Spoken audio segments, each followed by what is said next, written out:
Bom dia, é um prazer estar com vocês. A seguinte apresentação tem como tema de pesquisa Júlio Romão e a atuação política de ativistas negros no jornalismo em meados do século XX, e é de autoria do discente Alisson Denis Sinfrão Dias Gomes de Araújo, sob a orientação da professora doutora Nilzângela Cardoso Lima. Inicialmente, é imprescindível uma contextualização do porquê foi escolhido esse tema a ser apresentado. Dados da história mostram que, após a pseudo-abolição da escravidão com a assinatura da Lei Áurea, em 1888, diversos negros passaram a se inserir em debates, inclusive na imprensa negra, o que foi chamado de imprensa negra. Esses periódicos tinham como objetivo a reivindicação do reconhecimento e dos direitos dos negros em uma realidade social que escancarava os problemas de cunho estruturalista em torno dos mesmos. Embora, segundo autores como Pinto afirmarem que haviam naquela época negros detentores de habilidades em leitura e escrita, alguns até com curso superior, a autora Barros destaca que durante esse século havia uma correlação da raça negra com o termo doença. Isso mostra a atuação do Estado em finalizar as vivências negras por ser uma estratégia de biopolítica, corroborando para integrantes dessa classe, como Júlio Romão da Silva, com o uso de seus conhecimentos, irem de ao fronte do preconceito histórico da sociedade escravista. A pesquisa visa apresentar dados sobre a atuação de Romão da Silva e suas contribuições para com a imprensa negra e brasileira, e também suas participações em jornais e revistas como colaborador político no que se refere ao movimento negro em meados das décadas de 40 e 50.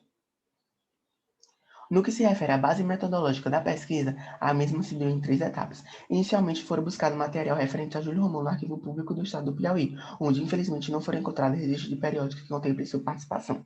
Diante disso, houve-se a necessidade de levantar títulos com colaboradores piauienses no acervo, no acervo digital da Hemeroteca da Biblioteca Nacional do Rio de Janeiro, onde se verificou suas participações na revista Carioca Vamos Ler. Ao todo, foram analisados empiricamente 14 registros da escrita na revista, que serviram de aporte para a compreensão do fazer jornalístico do escritor. Em mesmo momento foram levantados o conteúdo bibliográfico, para tanto recorreu-se a nomes como Ana Flávia Magalhães Pinto, Flávio Gomes e Clóvis Moura, importantes autores relacionados ao tema do contexto negro. Já no campo do jornalismo, leituras como Nelson Werneck Sodré, Ana Luísa Martins, Fausto Neto, Nelson Traquini e Ana Paula Goulart Ribeiro deram contexto ao entendimento dessa profissão, principalmente na metade do século XX, período onde os jornalistas passaram por uma transição e modernização. Mais tarde foram analisados um trabalho de conclusão de curso da escritora Germana Freitas, com a temática voltada para a vida e trabalho de Júlio Romão. Por fim, nas análises dos contextos que estavam inseridos e como se comportava, percebeu-se que o piauiense Romão da Silva era participante de um gênero ainda pouco conhecido na época, o jornalismo literário. Com isso, foi-se necessário entender como se correlaciona o jornalismo e literatura. E, para tanto, autores como Márcio Oliveira Pinto, Proença Filho, Felipe Penha e Antônio Olinto foram de extrema valia, lembrando que toda a pesquisa foi construída na perspectiva da análise do discurso de Michel Foucault, onde compreende que tudo o que é considerado discurso está inserido em ordens de leis e passa por processos de controle, organização, seleção, restituição de um conjunto de procedimentos externos e internos. Como resultado, temos Júlio Romão da Silva nasceu em Teresina no ano de 1917 e desde muito cedo soube que a educação seria a solução de sua infância pobre e difícil. Por ser um negro, sofrera com a casualidade do ensino precário. Porém, isso não foi um empecilho para um menino que amava ler. Quando jovem, vislumbrava adquirir um diploma de doutor. Então, no ano de 1977, Júlio Romão viajara dentro de um porão com destino ao Rio de Janeiro. Na cidade, em meio a todos os impasses, inclusive de morar na rua, conseguiu concluir os estudos e se formara na atual Universidade Federal do Rio de Janeiro como o primeiro piauiense a ter o diploma de comunicação social, além de ter sido o único negro de sua classe.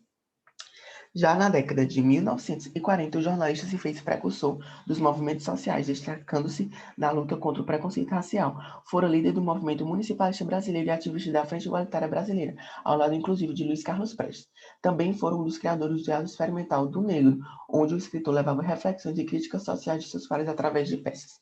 E na mesma década, ele ingressava nas colaborações para a revista Carioca Vamos Ler, base dessa pesquisa. Nos anos entre 1942 e 1947 foram 14 colaborações encontradas durante a pesquisa com a assinatura do Romão da Silva.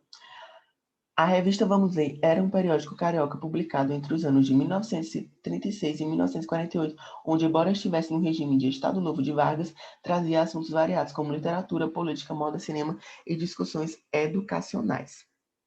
Assim, esse é o espaço na revista. Romão da Silva redigia artigos com cunho jornalístico literário, exaltando personalidades e representantes de seus pares dotados de feitos, a exemplo de Henrique Dias, Luiz Gama, que fora líder do movimento abolicionista, Teodoro Sampaio, político e engenheiro negro, e inclusive o poeta Castro Alves.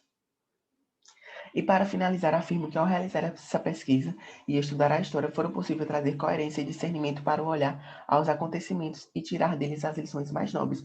E foi o que Júlio Romão da Silva fez. Embora nunca ter sido um privilegiado de regalias, destacou-se como um privilegiado de talento e força, do entendimento da história do jornalismo desde o século XIX.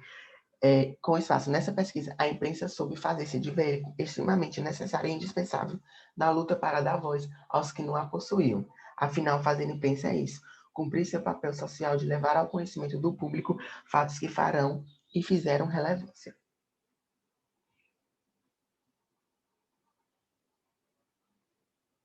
Muito obrigado pela atenção de vocês e até a próxima.